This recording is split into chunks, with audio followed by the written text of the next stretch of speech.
All right. We're back. More computer vision. Woo! All right.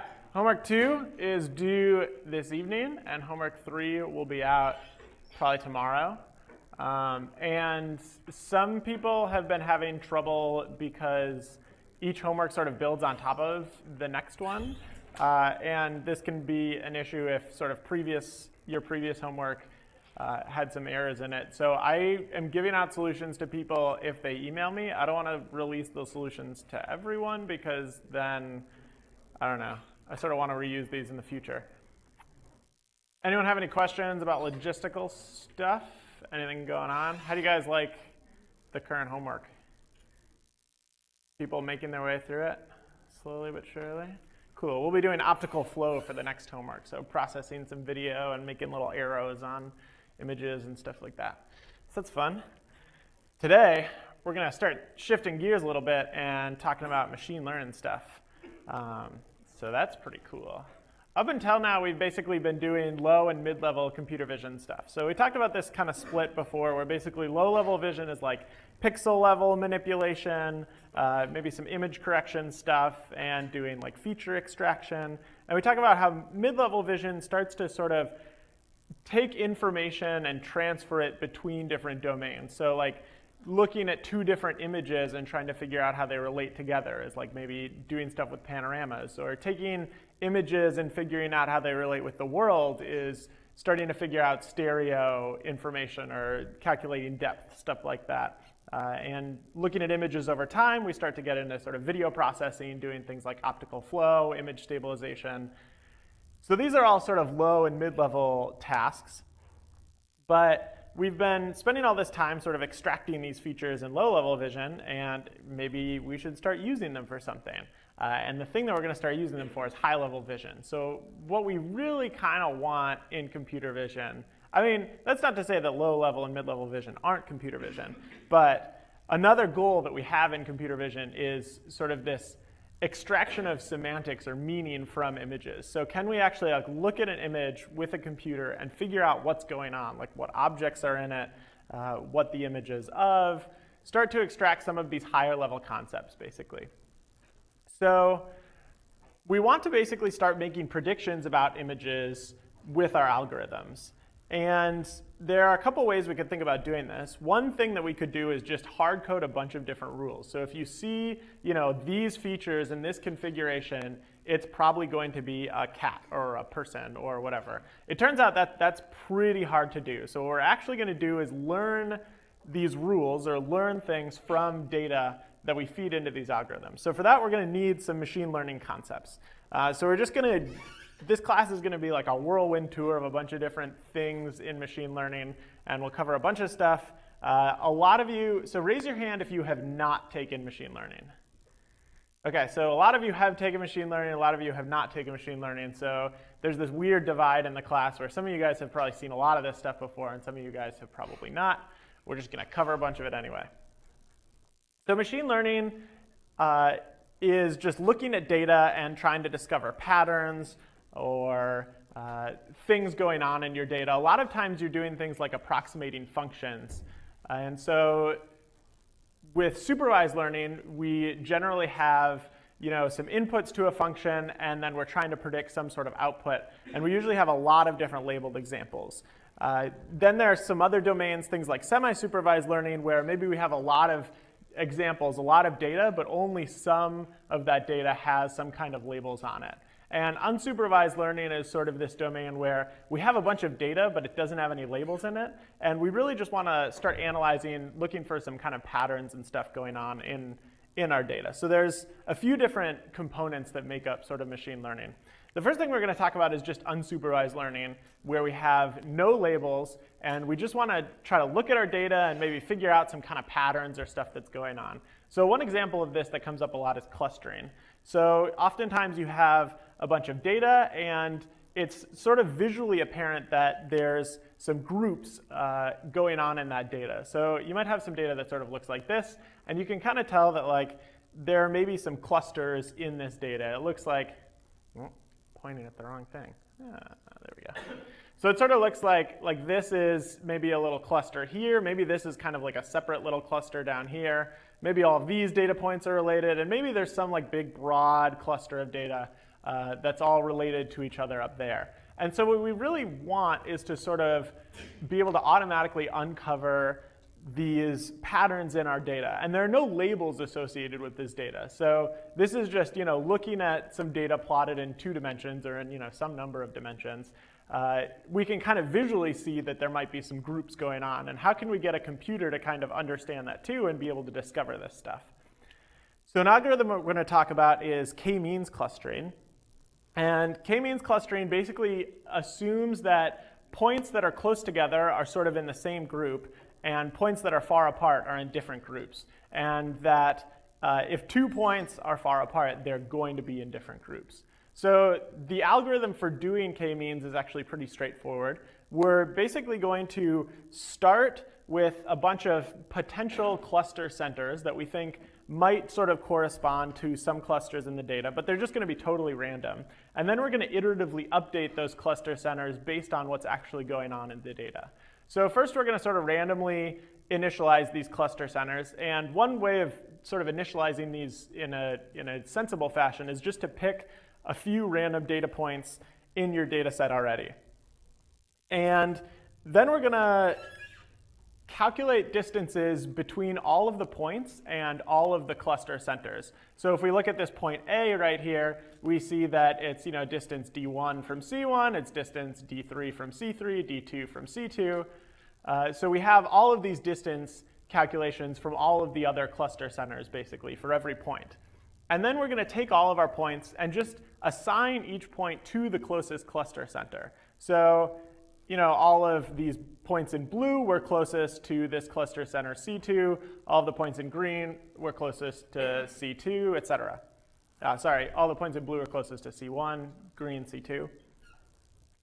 And then we're going to update our cluster centers as the average of all of the points in a cluster. So for example, when we look at all of these blue points, before our cluster center was up here, but this point down here is going to sort of shift it a little bit, so maybe we move our cluster center a little bit to be right there. When we look at the red points, we see that our cluster center was over here before, but we have a bunch of points sort of to the left of it, so our cluster center kind of moves downward and to the left maybe, similarly with the green cluster. And after this, we're just going to sort of repeat this process over and over again. So we're going to have all of our cluster centers, we're going to calculate distances, we're going to reassign the points to correspond to their closest cluster center, and then we're going to update our cluster center. So it looks like this basically loop until we converge at some sort of stable configuration. And hopefully the idea with clustering algorithms like this is that we end up getting sort of this stable configuration where we have this blue cluster at the top, this green cluster to the right, and the red cluster at the bottom. And we see that these configurations are sort of stable because all of the points in this cluster are already assigned to the green cluster center, and they're not closer to any other cluster center. So if we ran through this loop one more time, basically none of the assignments of these points would change, and none of the cluster centers would change. So k-means clustering is just like a really straightforward algorithm for doing some of this really obvious clustering that might occur in your data. There are a couple things you have to think about. So one is you have to pick k, which is just the number of cluster centers to use. And generally, you just have to kind of have some intuition about your data, or you might want to specifically split your data into some number of pieces so you have some idea of what you want k to be. The other is that k-means clustering basically only works if this assumption sort of holds that when points are close together, they're sort of in the same cluster, and when they're far apart, they're in different clusters. So there are some times when there are sort of pretty apparent clusters in your data, but k-means might start breaking down. It also has this sort of random component to it, and it can kind of converge to local optima instead of global optima because it's doing this kind of greedy search. But in practice, it's just like a pretty cool algorithm to know about, and you can do some fun things with it. So for example, we can run clustering on images and group together pixels based on color. So this is running k-means on this image of this rose using k equals 2, and the points that we're looking at are just the color of the pixels, so the red, green, and blue components. And when we run this, we see that we can sort of automatically segment this rose into sort of maybe like, you know, the actual flower itself versus the background or kind of the plants behind it. We can run k-means on, you know, a more complicated image and maybe recover. So this is with k equals 4. It looks like we have a separate cluster for sort of the sky up here, and for like this tree, and this path is sort of its own cluster. The grass is kind of its own cluster. So we start uncovering some of these interesting trends that are going on in our data, which is kind of cool and something that we can sort of use in images. So this is one method that you might think about using unsupervised learning to start looking at images and processing them and doing cool stuff with them. We're not going to talk about unsupervised learning too much because what we really want is to start extracting some sort of like meaning from our images. And often when we think about sort of like concepts of what is in an image or what's going on in an image, these are kind of human concepts. So they sort of necessarily require humans to do some kind of labeling of the image. You know, in some sense, there's no real concept of like what a chair is or what a dog or a cat is. These are things that humans kind of make up, and humans can look at an image and say that's a dog or a cat or a chair. So if we want to start discovering them in our data, oftentimes we have to start adding some labels into the equation. So supervised learning, we basically want to estimate some function. And we can think of this function estimation in terms of there being some independent variables that are inputs to this function. And what we want to do is predict the output of this function. So if we have, you know, a pretty straightforward little plot of data that looks like this, we can think about starting to estimate, you know, what is the underlying function for this data? What is kind of the function that's generating this data? So we have some samples pulled from f, which is, you know, the underlying distribution. And here's maybe one possible version of f star, sort of our prediction for what this function might be. Now, we have problems with data, which are that they don't always sort of look, you know, perfectly linear like this plot of data might. We oftentimes have noise in our data. And there are a bunch of sources of noise that can happen for data. The most common one is just that there are sort of random perturbations in the world. You know, if you take a picture with a camera, the camera is letting in basically individual photons that are striking the sensor. And there are some, you know, crazy quantum effects that happen. And also just, you know, like if it's low light, there might not be very many photons. So it's this probabilistic process of how many photons are actually hitting the sensor at any particular time. There's also a bunch of other sources of noise that can kind of occur. A common one is just mislabeled data. So if you give a bunch of images to people and say, label what's going on in all of these images, sometimes people aren't very good at that and will, you know, label something as a cat when most people would say that it's a dog or something along those lines. One source of kind of variation that might not necessarily be noise, but still can sort of be hard to model is just variables that are outside of your model. So sometimes there might be something going on outside of your data that you don't really know about that is not included as one of these independent variables that would sort of be able to explain some variations in your data. But since you don't know about it, you can't really model it. And it might just sort of look like this randomness or sort of noise going on. So if we have sort of some more complex data that maybe looks like this, we can start thinking about basically maybe we want a different function to model this data. Maybe we want some sort of more complex f star, which is going to be our approximation of this function. Or maybe we just kind of want our original model that we had before and sort of assume that these variations are noise. And the question is, you know, which of these models is right? Which of these models is better at approximating our data? Which of these models do we actually want to use? And this is a super complicated question that gets to the heart of a lot of what's going on at machine learning. And in particular, it's this question of bias-variance trade-off. So when you're picking a machine learning model to use and you're fitting a machine learning model to data, you have these two sort of things to think about. And one of them is bias, which is error that your model is going to make based on the assumptions that that model makes about your data. And one example of this is if you try to fit some data that sort of looks like this with a linear model, your model is not going to do very well because this data isn't linear. So the model that you're trying to use is this linear model. It makes these assumptions that your data comes from some linear function, when in fact, really what we want is maybe some sort of quadratic function. So the sort of linear model is highly biased because it makes this really strong assumption about the data. Whereas if we use this little bit stronger model, a model with a little bit less bias, we actually can fit the data a lot better. And this quadratic function is not going to be that much more complicated than this linear function. So that's good.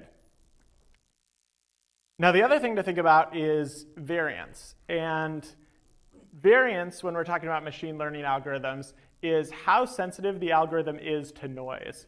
And one way to think about this is how sensitive the model is to picking different points to train on in your training data. So we have this training data that looks like this.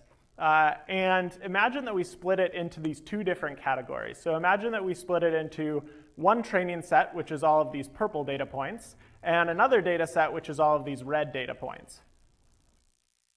Now, imagine that we're going to fit our sort of old version of our model that we were talking about, where we're sort of just we're fitting this curve that goes exactly through every point. When we fit a model to these purple data points, this sort of really complex model that can kind of perfectly explain all of this data, we get a plot that might look like this. And when we fit the same model to the red data points, we get a plot that sort of looks like this. And this is a model that is showing very high variance. So it's a really complex model. And what that means is when we look at different subsets of the data, we're going to actually predict sort of totally different versions of this final function, f star. So when we talk about bias and variance, basically we have this trade-off where we want a model to have low bias because we don't want to make too many assumptions about the data. But when we start getting more and more complex models, we start getting more and more variance. So there's this delicate trade-off between adding more bias to our model, which will help reduce variance, but also having a complex enough model and sort of the right model to actually represent the underlying distribution. This is a topic that comes up all the time in machine learning and just something to think about. And it's sort of the curse of machine learning algorithms that we can't really escape this bias variance trade-off. So simple models will have really low variance but really high bias, and more complex models will have low bias but high variance. Did I say that right? I hope so. So we were talking before about basically maybe we should just fit a line to this data. And this is a great idea. Linear models are pretty powerful in practice and are sort of very commonly used. And it's making this pretty strong assumption, basically, that f is this linear function, which doesn't hold like super often in practice, but it can be good for sort of starting to play with our data and look for underlying patterns. So what we want to do is basically, given this very simple model where we just have one independent variable and one dependent variable, we want to estimate basically these parameters, the slope and the offset, so a and b from our data. And in particular, what we might want to do is minimize squared error. So minimize basically how far away the point lies from, every point in our training data lies from our prediction of where that point should actually be. And to do this, we're going to start talking about loss functions, which are another really common topic in machine learning. And basically, a loss function is some representation of how good your model is, or in some sense, how bad your model is. We kind of want to minimize the loss or minimize the distance between what our model thinks is going on and what our training data thinks is going on. So when we're talking about squared error, we're basically just going to sum over all of the data what the actual sort of f of x is, what the actual dependent variable is. And we're going to sum the difference of that from what our prediction for that data point is. So this is basically just summing the straight sort of distance between this point and where that point would fall on this line. And oftentimes we talk about squared error, so this is just going to be Euclidean distance.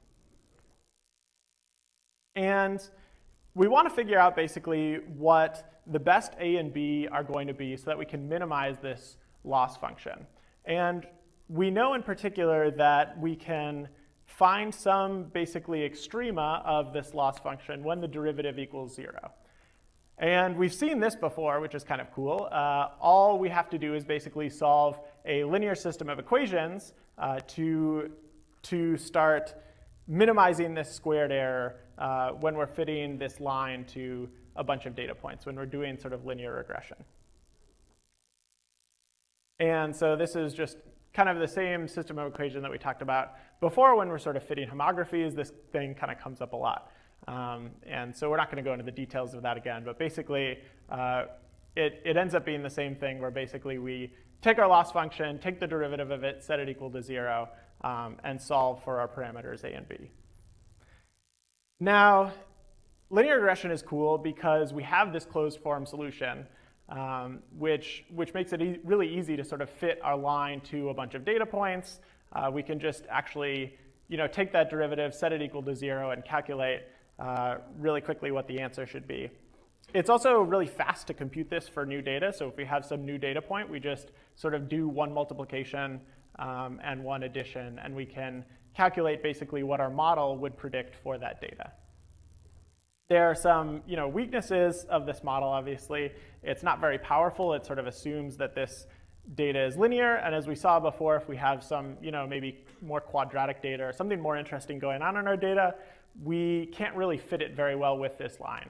Our model will probably be pretty underfit. So one interesting thing about linear regression is that we basically said back here that what we want is to find extrema in this loss function. And I sort of hand waved about that, but said that basically when the derivative equals 0, we know that the loss function is going to be at some low point, that this is going to be sort of a minima for this loss function. And the reason that we know that is because this loss function is convex. So there's this notion of sort of convexity and non-convexity in machine learning. Convex functions are functions where if you sort of look at the function and connect any 2 points on that function together with sort of a straight line, every point along that line lies above the function. And this is important because it means that any local extrema in this function are global extrema. So this means that any local minimum in a convex loss function are the global minimum. And this is cool because what we want to do is find a place that minimizes this loss function, right? We want to estimate parameters so that this loss function is really low. And if we have a convex loss function, this means that all we really have to do is look for places like down here where the derivative of this loss function is equal to 0.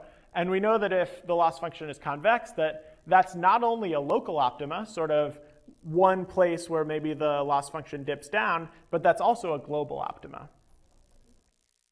So if our loss function is convex, we can just set the derivative equal to 0 and solve for all of the parameters. And we know that sort of any local optima where the derivative is 0 is also a global optima, which is cool. With non-convex functions, we don't necessarily have that same guarantee. So there aren't these kind of rules about what's going on with non-convex functions. So if our loss function looks something like this, we'll have a point right here and also a point right here where our derivative is 0. So these are local minima in our loss function, but they're not the global minima. What we really want is sort of to fall in this region down here where the loss function is even lower than these other 2 places. So in general, non-convex loss functions are harder to optimize, and usually you don't really have many guarantees about getting to a global optima. You just have sort of guarantees about getting to local optima. And that's often sort of the best that you can do. So that's just a brief little aside about convexity and non-convexity and loss functions. So another way that we might think of fitting this data is just taking sort of a really simple approach, and this is just a nearest neighbor approach. So instead of sort of making some assumptions about our function f, what we can do is just actually look at the training data when we're predicting new data. And in particular, nearest neighbor is super simple. All we're going to do is just predict the actual function for sort of the closest neighbor in the training set when we're looking at some new data. So what we end up getting is sort of this weird little step-like function where if we want to predict, say, some data that falls right here, we're just going to look at the closest data point in our training data, which is this data point right here, and we're going to predict the value of f for that data point. Now, nearest neighbor is this really simple solution to this problem, and it's kind of the opposite of linear regression in that it has really low bias. We're not really making any kind of assumptions about the data, but it has super high variance, right? Because it's totally dependent on what's going on in your training set. And if you sort of pick different training sets, you're going to get a totally different function when you fit sort of this nearest neighbor approach to that data. So there are some benefits to using nearest neighbor. It's really easy to implement. It's really easy to understand. And one thing that's interesting about nearest neighbor is that if your data is really clean and if you have a lot of it, it can work really well.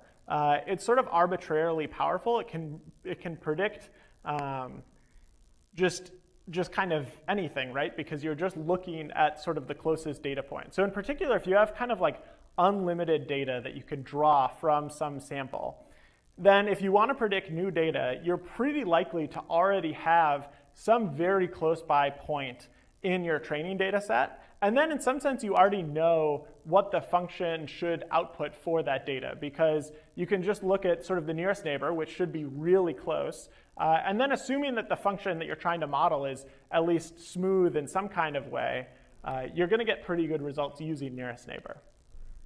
Now, the weaknesses are that it often can be sort of hard to scale. So if you have a really big data set, even this process of finding nearest neighbors can be challenging and requires some complex data structures and stuff like that. And also, if you don't have very much data, it's really prone to overfitting. So we get, this model over here that's sort of entirely overfitting to kind of this random noise in our data instead of actually modeling what might be kind of the underlying distribution.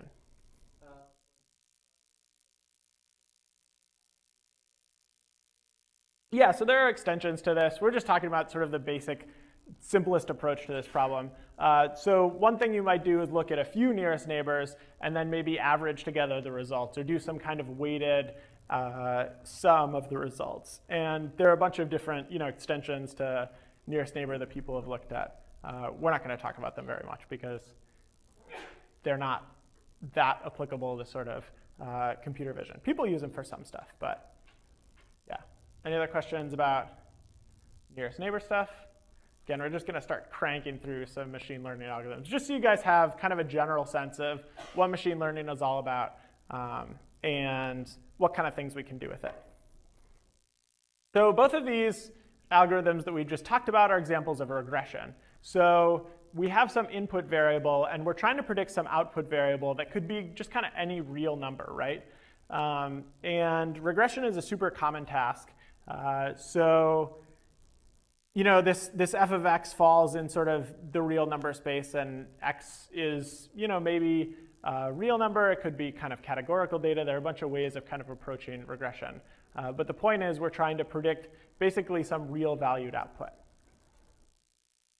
Now, another task that we often talk about in machine learning is classification. So sometimes the data or sort of the output that we want to predict is just what class a particular data point falls into.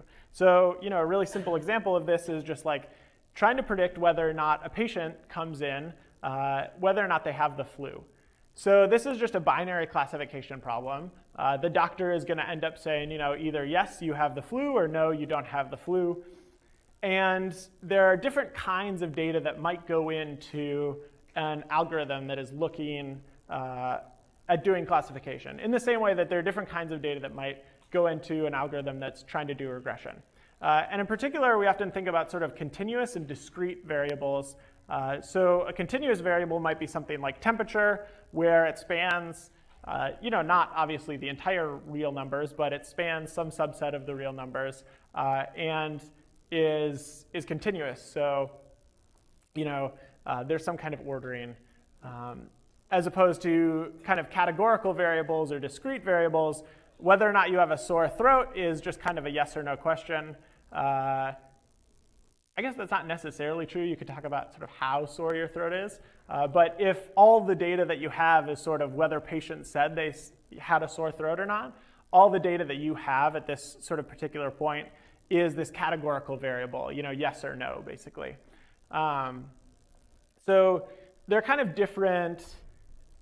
There are different types of data that might go into a machine learning algorithm, kind of continuous and discrete. There are different ways of dealing with this. A really common way of dealing with categorical variables is just kind of doing some encoding into a continuous space. So for example, you can just assign these numbers. If they say they have a sore throat, just pretend that's a 1. And if they say they don't have a sore throat, pretend that's a 0.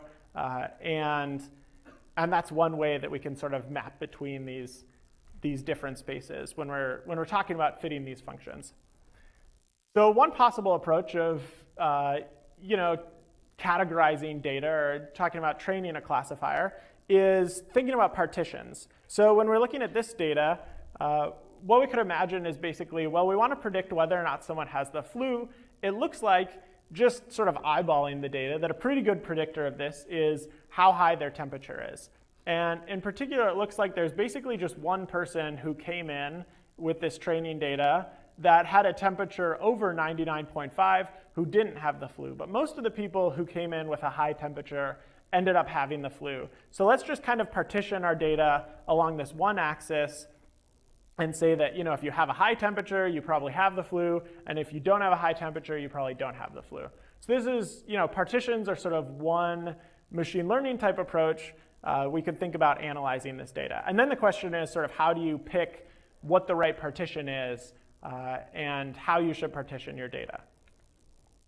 And sort of an extension to partitions are these concept of trees, which are this model where we're basically doing some subsequent partitions of our data. So if you're a computer science student and you don't necessarily always know what you want to do on any given day, you might come up with some sort of algorithm for figuring out what you want to be doing. So for example, if it's sunny on some particular day, then you might want to do some category of things. And if it's not sunny, you might want to do some other thing. So this decision process is going to basically start at the top node and say, OK, is it sunny? If it's not sunny, I'm going to go work in the computer lab.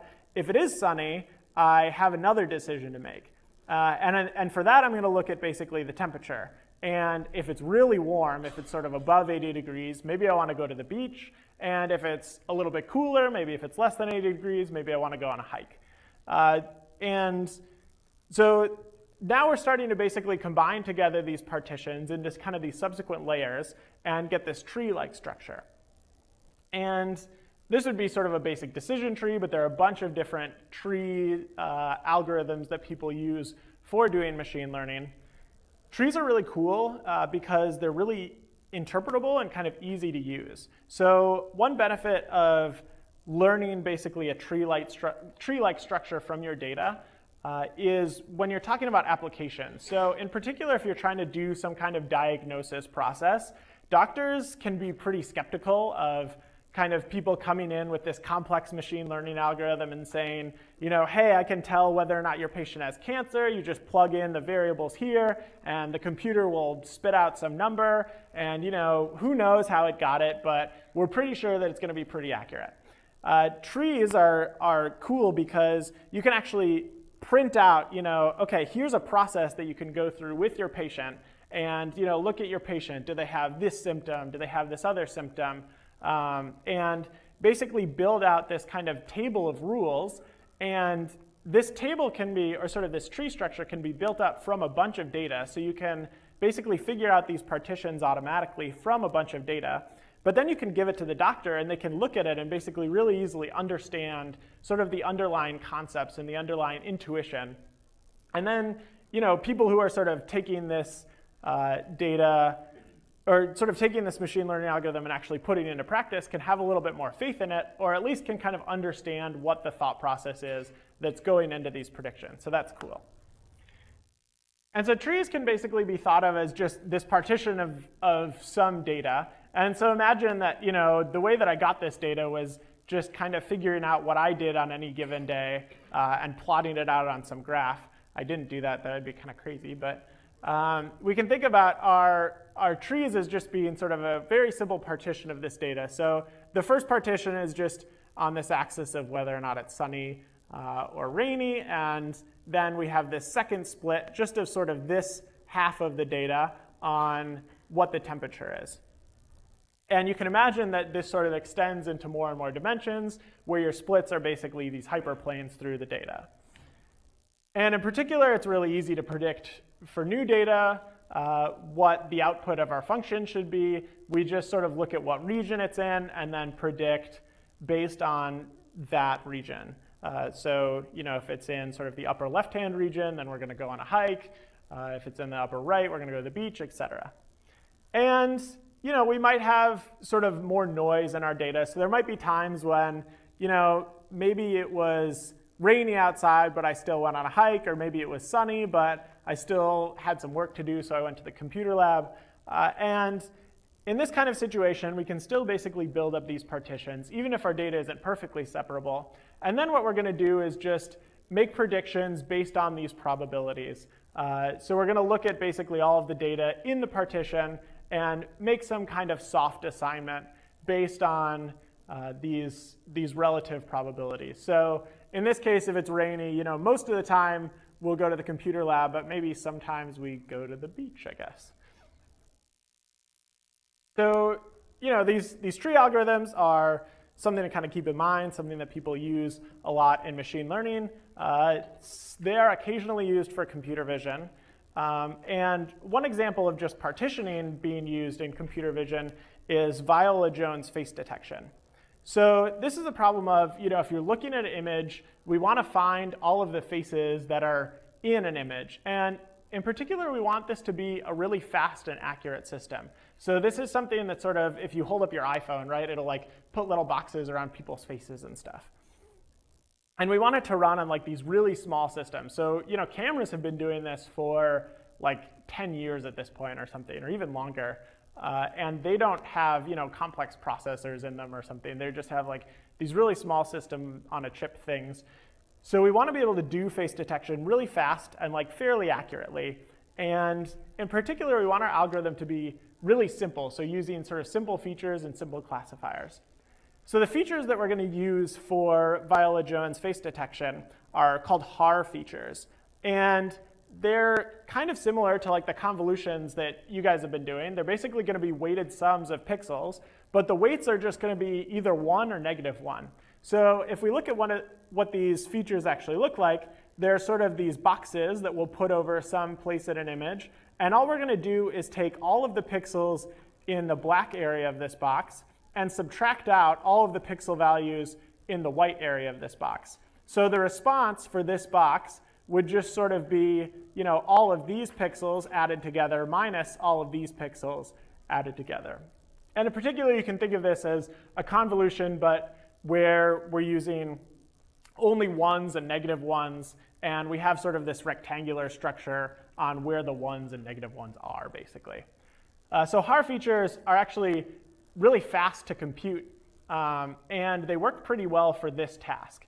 And to sort of get some intuition for why they work well, you can think about just kind of eyes in an image as often being this place that's kind of shaded. So generally the eyes of a face are darker than the other components in the face. So if we look at, for example, the eyes relative to the cheeks that are right underneath, the eyes are usually darker than the cheeks. So we can use a filter that looks like this, and hopefully that will respond strongly to an area that looks like this.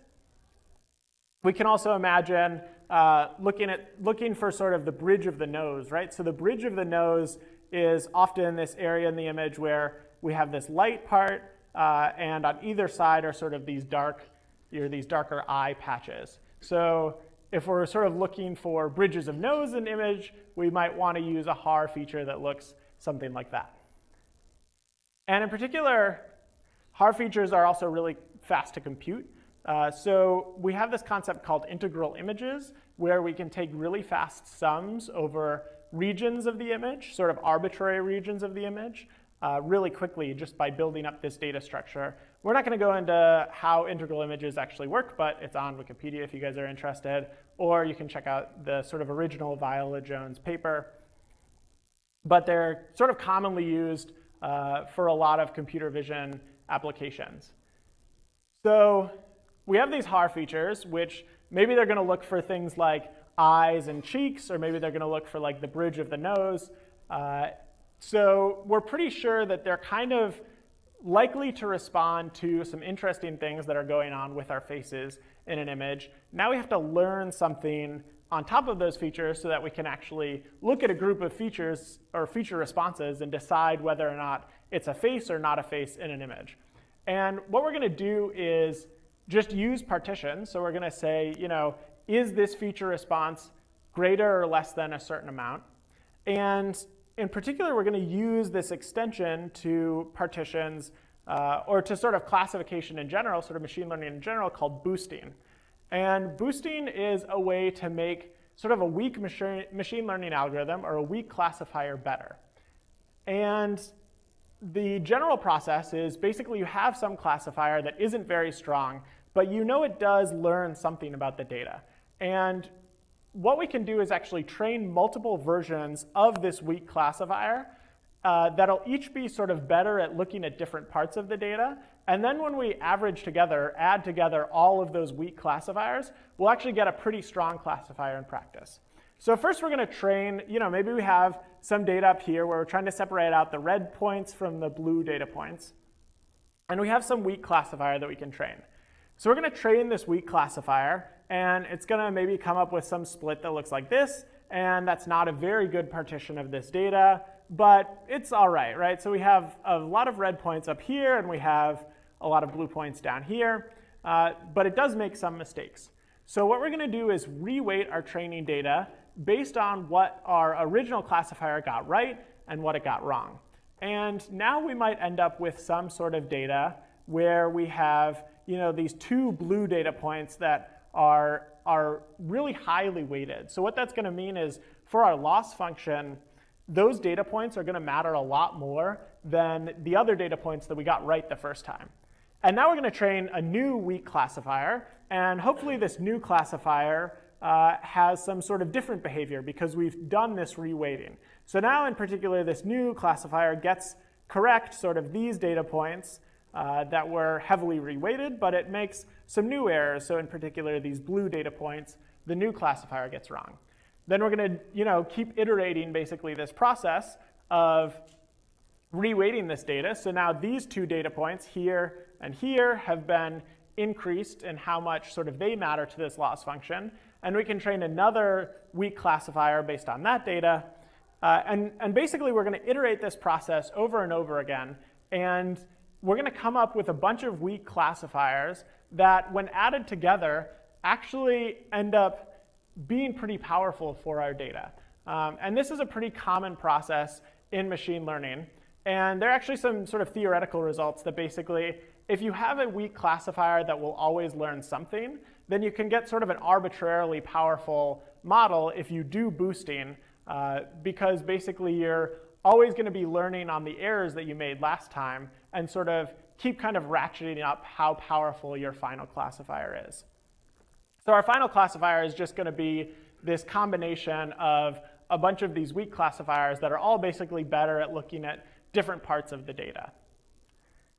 And so the last kind of interesting technique that Viola-Jones introduces, or kind of uses, I'm not sure if I don't think they were probably the first people to use this, but is a cascade of classifiers.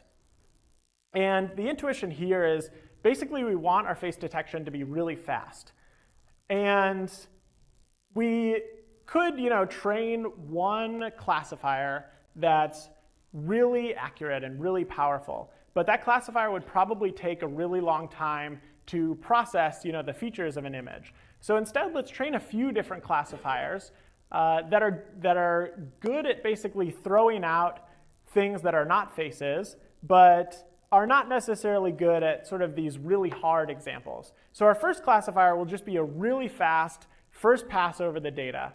And it will just throw out all of the easy negatives that are definitely not faces. So we can basically go over all of the points in our image and really quickly decide, is this definitely not a face? So when we look at an image, there's maybe a bunch of blue sky in the background. None of the feature responses for this kind of flat area of the image are going to be very strong. It's pretty clear that this is definitely not a face. So we can just throw out really large sections of the image really quickly using the first classifier in this cascade.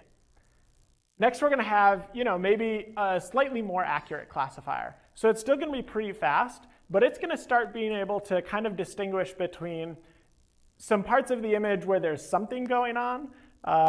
Maybe there are some kind of features, but we're still pretty confident that there's not an actual face there. And then we're going to finally pass all of sort of the parts of the image that made it through the first two classifiers to our last classifier, which is going to be slower than kind of our first sort of quick passes over the data. And it's going to actually be able to distinguish between what is a face and what are parts of the image that have stuff going on in them and maybe sort of look like faces but aren't actually faces. And when we have sort of this cascade of classifiers where we're applying these in sequence to sort of image patches that make their way through, what we get from this is basically we throw out a lot of the easy stuff, and we're only running our slow, really good classifiers on hard examples. And in the end, basically, we have this fast classifier that's still pretty accurate. So we get kind of the best of both worlds because we can basically do a lot of pruning early on to throw out these easy examples, and then we're only sort of running our best classifiers on really hard examples. So the sort of whole Viola-Jones framework is basically extracting these har features from an image and then running this cascade of boosted classifiers over the image and looking for faces. And in practice, it does pretty well on these images. We're detecting some faces. We're also detecting this soccer ball down here as being a face. So it's not perfect, but this is, for example, what's running in a lot of cameras and cell phones and stuff.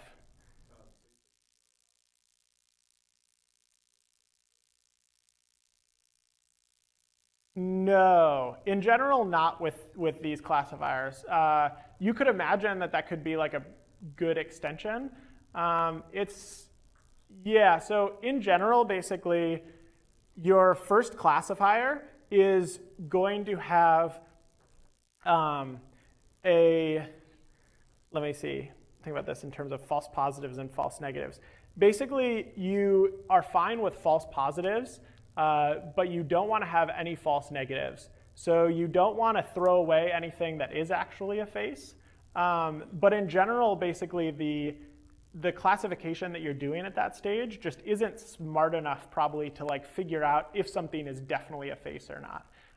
So in particular, in Viola-Jones, the first classifier in this cascade is just looking at a single har feature. And then the second classifier, I think, looks at 5 har features, and the third classifier looks at 20 different har features for an image patch. So if you're just looking at a single feature, you usually can't tell if that is a face or not, just from that really small amount of information. What you can tell is if it's not a face, right? So if there are no responses in a really large region, that's probably just some flat area of wall or something. There's nothing interesting going on. So it's easy to kind of use individual features to throw out a bunch of stuff, but it might be harder to kind of use them to pick out sort of easy positives. But in some other kind of domains where people are doing this stuff, where people are using these cascades, that is a thing that people kind of think about.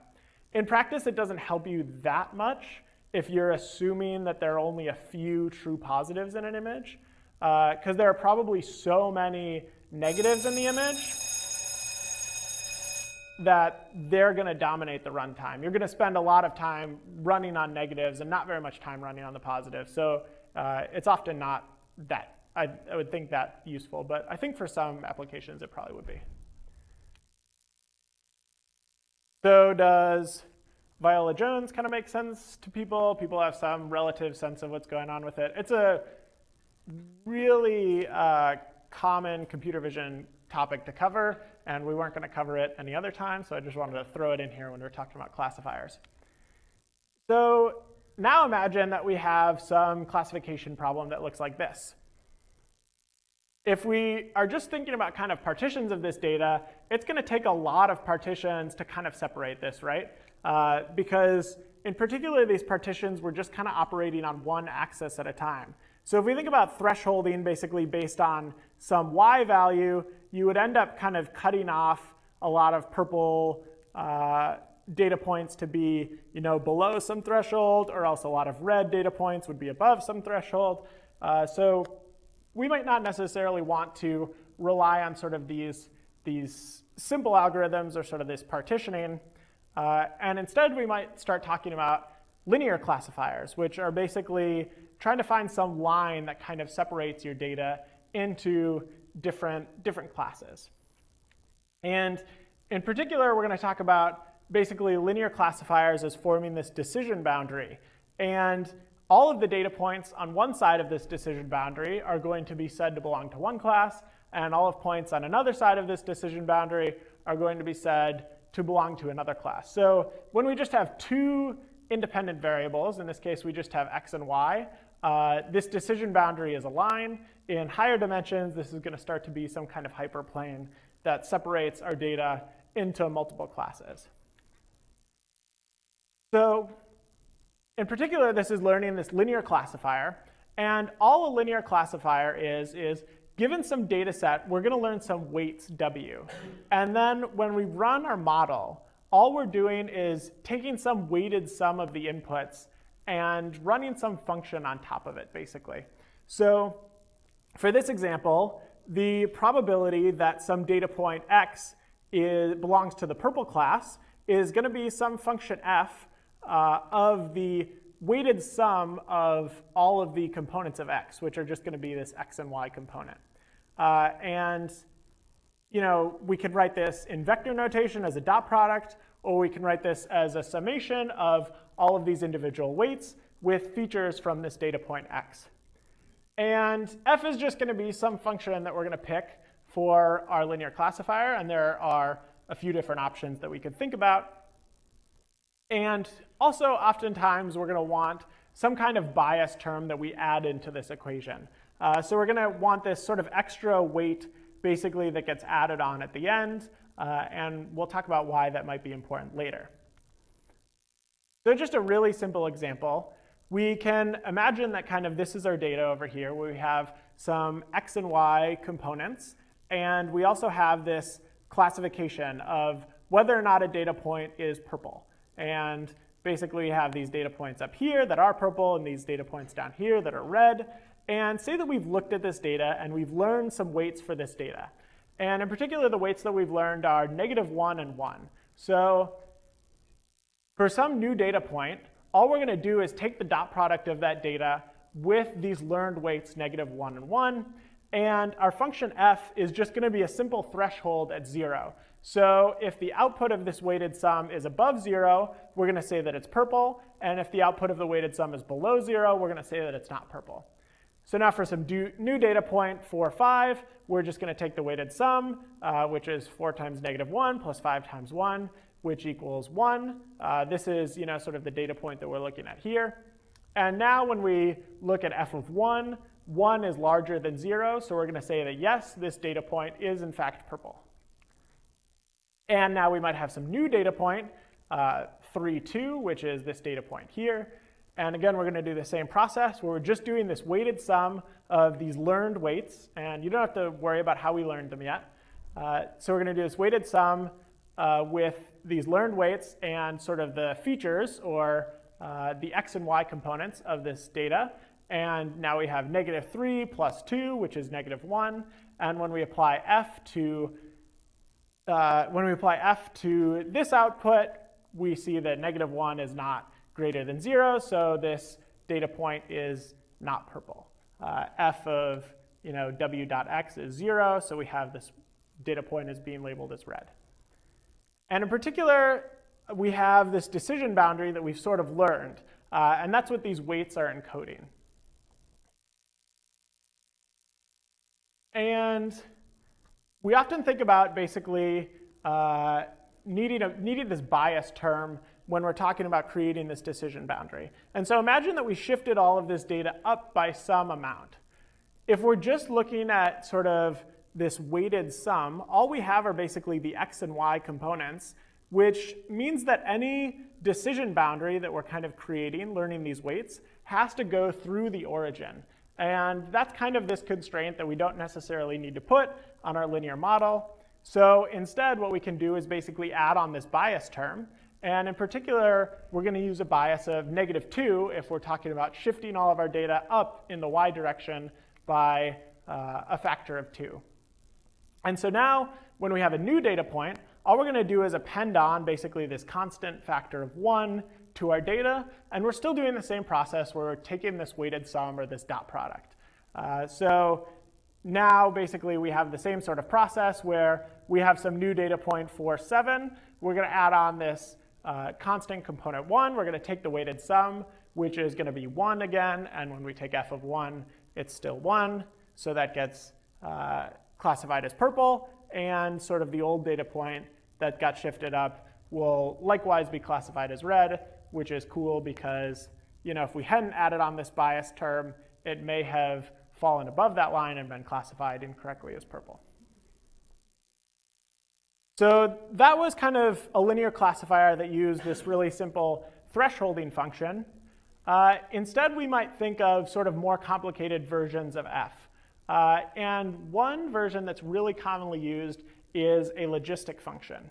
So this is a function that basically takes all of the real numbers and maps them to between 0 and 1. So for really negative numbers in its domain, it's going to map them to 0. And for really positive numbers in its domain, it's going to map them to 1. So in some sense, we still have this kind of thresholding happening, where if something is really negative, it's going to be 0. And if something is really positive, if the weighted sum is really positive, it's going to be 1. But we have, in some sense, this notion of uncertainty, where if the output of the weighted sum is somewhere in this intermediate range, we maybe aren't quite sure of what the prediction for that data point should be. So we have kind of this uncertainty built in. If the weighted sum is 0, we're sort of equally unsure of which class it belongs to. And then we basically have this kind of smooth transition that happens. And this function is sort of mapping the real numbers into this interval between 0 and 1, which is going to be some notion of basically probabilities. This is going to be some notion of how likely is it that this new data point is purple versus red. Now, logistic regression is just training this linear classifier, but using f as this logistic function. And this logistic function is just 1 over 1 plus e to the negative x, where x is going to be this dot product of the weights times the feature values that we have for a data point. Equivalently, this is the same thing as e to the x over 1 plus e to the x. You can do kind of some simple math yourself to figure out why that's the case. So we have our linear classifier. So we're going to learn some weights and multiply them by our features. And then we're going to apply this logistic function f. And that's going to tell us basically the probability of some binary classification problem. So maybe if we're classifying whether or not someone has the flu, or if we're classifying whether or not some data point is purple. And what we really want to do now is basically figure out some way of learning these weights. So, this classifier, this model is pretty simple, right? Really, the only interesting thing happening is this dot product of these weights by these feature values for a data point.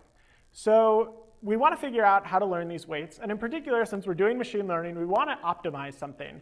And we talked before about how we're often optimizing loss functions.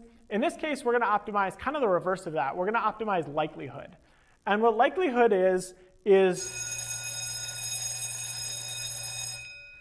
a measure of how well our model fits the data that we have.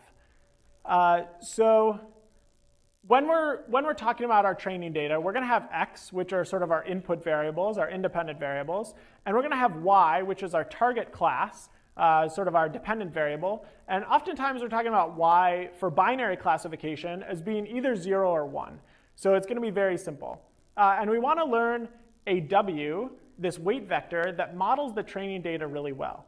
And in particular, we can think about basically maximizing the probability that our model gives to the training data. So basically, if we run our training data through the model, how probable does our model think that the actual outcome is based on these weights that we've learned? So we're going to talk about this likelihood function. And the likelihood will be a function of the weights w that we pick. And in particular, we want to maximize this likelihood function, which will be the same thing as maximizing the probability of the observed values y, given the independent variables x and the weights w. And so we want to maximize basically this probability by picking w to be something that creates a model that thinks that our training data has very high probability. And so when we're talking about probability over our entire data set, all that is basically looking at each data point individually, looking at how likely that data is or how probable that data is, and then multiplying all of those probabilities together. So basically we have this really large product of the probability that our model assigns to each data point that we have in our training data set. And so we're going to want to maximize this likelihood function. And we have this component in here of the probability of a given data point. And we can calculate that really easily based on our model, right? So our model is just this logistic function, sigma, applied to the weighted sum of our weights and the values for a given data point. So if yi for some data point is 1, then we know that the probability that our model assigns to that data point being 1 is just the output of our model, basically, because this model is predicting the probability of a data point of having a certain class. We're just doing binary classification. Whereas if yi for some data is actually 0, then all we're going to look at is basically 1 minus the probability that our model predicts. Because again, we're just predicting how likely does this data point have a particular class. So if we want to look at how likely it doesn't have a particular class, we can just do 1 minus the probability that it is of a particular class. So this probability that we're going to assign to a particular data point just decomposes into these two potential cases. And what we can do is actually just use this sort of little trick, basically. We're going to take each of these components, so sigma w dot x, and we're going to raise it to the power of yi. So if yi is equal to 1, then this component will just be sigma w dot x. And we're going to take 1 minus sigma w dot x and raise it to the power of 1 minus yi. And if yi is 0, then 1 minus yi will be 1. And this will sort of be the active component of this product. And if yi is 0 and 1 minus yi is 1, then yi here is 0, and this is just going to turn into 1. So this is sort of the only thing that we worry about in that case. And this is the only thing that we worry about in the case of yi being 1. So we're just rewriting our likelihood function basically in terms of these two cases that we have in binary classification. And we have this big product over a lot of our data. And in particular, we have weird things that happen when we start multiplying together a bunch of probabilities. When we think about this in terms of like doing computation on them, if you have a bunch of probabilities and you multiply them together, all of your probabilities are going to be between 0 and 1. and we have data sets that are like millions or billions of data points, we're going to start getting really small really quickly. So doing all of this multiplication of these small probabilities together will start to basically underflow the floating point things that we're looking at. So that's not good. And when we're talking about math, oftentimes just throwing logs in front of things ends up working out well. And it doesn't change kind of the underlying thing that we're trying to do. So remember that we're trying to maximize this likelihood. And it's pretty easy to sort of see, because the log function is monotonous, that if we maximize basically the log likelihood, it's the same thing as maximizing the likelihood. So we can just kind of put logs in and out and not really worry about it too much. So what we're actually going to do is maximize the log likelihood of our model. And so what this ends up doing is basically we have this log out in front of everything, and the log of a bunch of products is the same thing as the sum of those things, of the log of those things. So we can bring sort of the log inside of this product, and then we have the sum of the logs of this multiplication, and we can bring kind of the log in one more time and basically break this up into the sum of these two independent components. So now we have basically the log of, we have yi times the log of our model output plus 1 minus yi times the log of 1 minus our model output for some given data point. And we're going to just sum together all of these outputs for our entire data set. And this is a function that we're going to try to maximize over our data. So how do we maximize some likelihood function, or how do we minimize some loss function?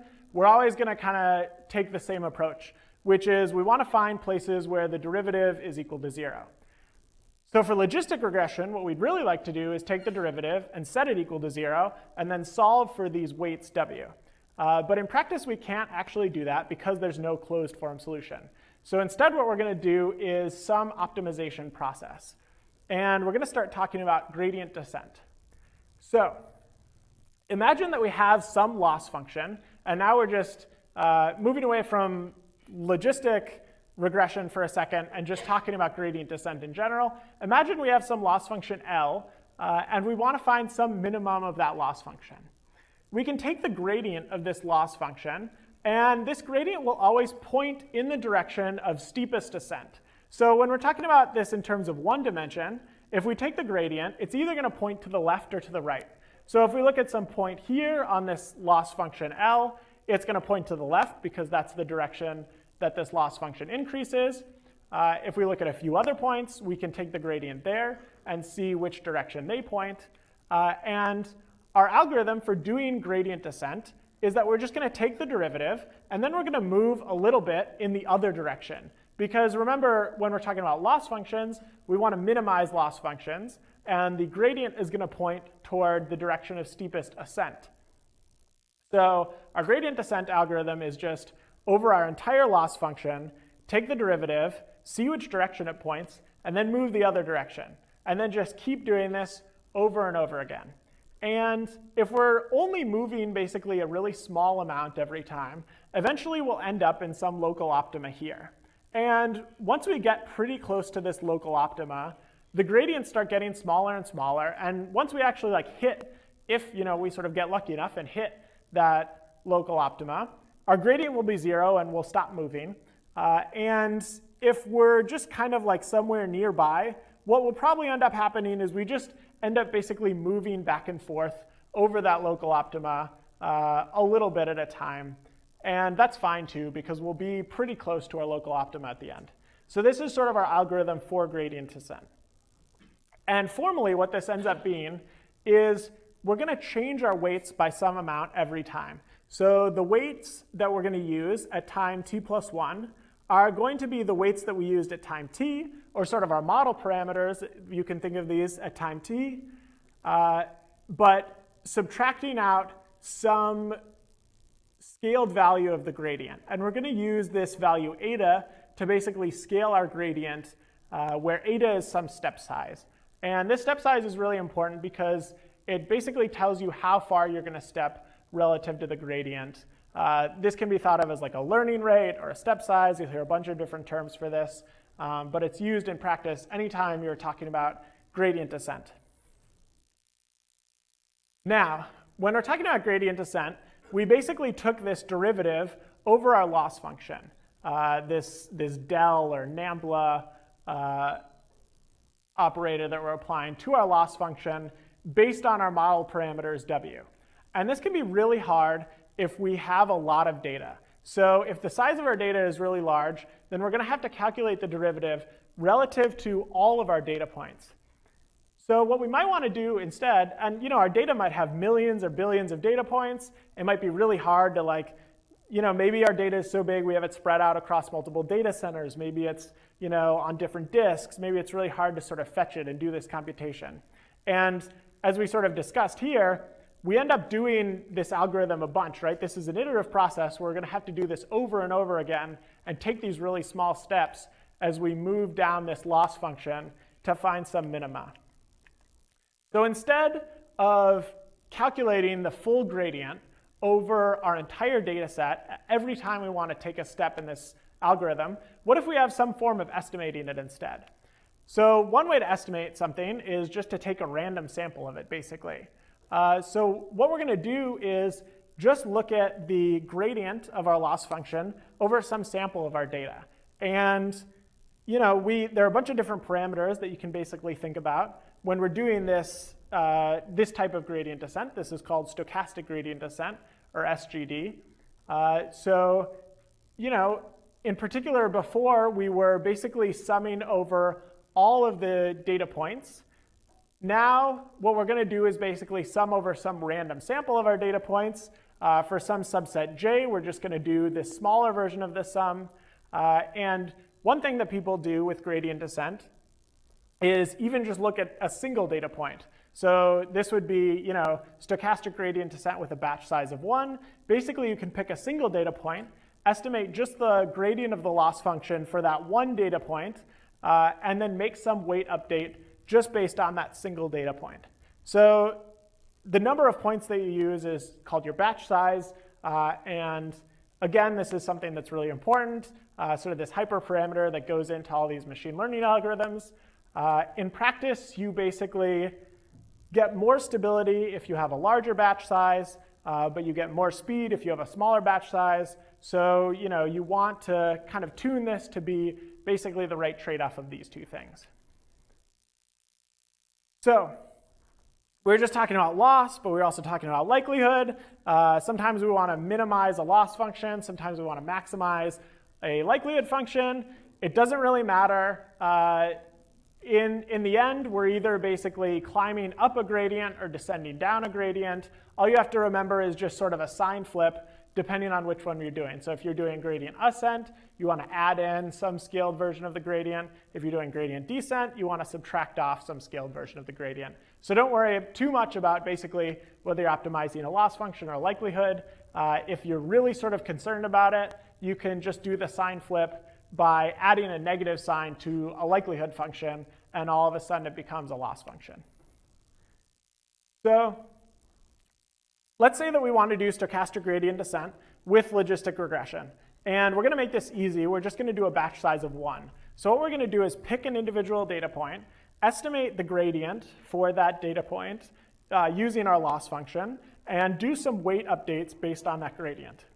So in particular, we talked about this log likelihood that we had, where we calculate basically yi times the log of our model output plus 1 minus yi times the log of 1 minus our model output. And now we want to optimize this log likelihood just for a single example. And we're going to be doing basically a bunch of math here, but remember that basically this sigma, this logistic function, expands out to basically 1 over 1 plus e to the negative x. And 1 over 1 plus e to the negative x is just 1 plus e to the negative x to the power of negative 1. So we can pull out that power to sort of the front of the log, and we just get negative log of 1 plus e to the negative x. we can do sort of a similar process with log of 1 minus our model output, or 1 minus this logistic function.